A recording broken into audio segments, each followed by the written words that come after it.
ଆସନ୍ତୁ ନାଲ୍କୋର ନୂଆ ମ୍ୟାନେଜର ପଦବୀ ନିଯୁକ୍ତି ବିଷୟରେ ଶୀଘ୍ର ଜାଣିନେବା। ଦେଖନ୍ତୁ, ନ୍ୟାସନାଲ ଆଲୁମିନିୟମ କମ୍ପାନୀ ଲିମିଟେଡ୍ ମାନେ ନାଲ୍କୋ, ଯାହାକି ଏକ ନବରତ୍ନ ପିଏସ୍ୟୁ, ଅଭିଜ୍ଞ ଇଞ୍ଜିନିୟରମାନଙ୍କ ପାଇଁ ଗୋଟେ ବଢ଼ିଆ ସୁଯୋଗ ଆଣିଛି। ତେବେ ପ୍ରଥମେ ଦେଖିବା ପଦବୀ କ'ଣ କ'ଣ ଅଛି। ନାଲ୍କୋ ମୋଟ 48ଟି ମ୍ୟାନେଜର ପଦବୀ ପାଇଁ ନିଯୁକ୍ତି ବାହାର କରିଛି, ଆଉ ଏଗୁଡ଼ିକ ଗ୍ରେଡ୍ E03ରେ ରହିଛି।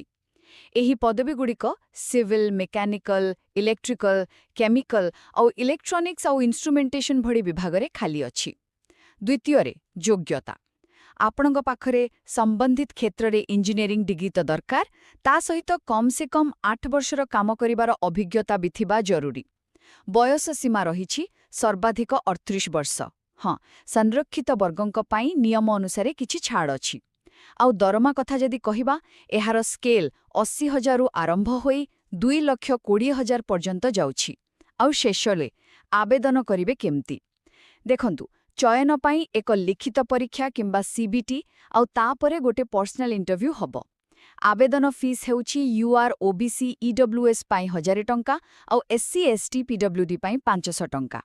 ଆପଣଙ୍କୁ କେବଳ ନାଲ୍କୋର ଅଫିସିଆଲ ୱେବସାଇଟ୍ www.nalcoindia.com ସେଇଠି ହିଁ ଅନଲାଇନ୍ ଆବେଦନ କରିବାକୁ ପଡ଼ିବ, ଆଉ ଶେଷ ତାରିଖ ହେଉଛି ଫେବୃଆରୀ 2, 2026।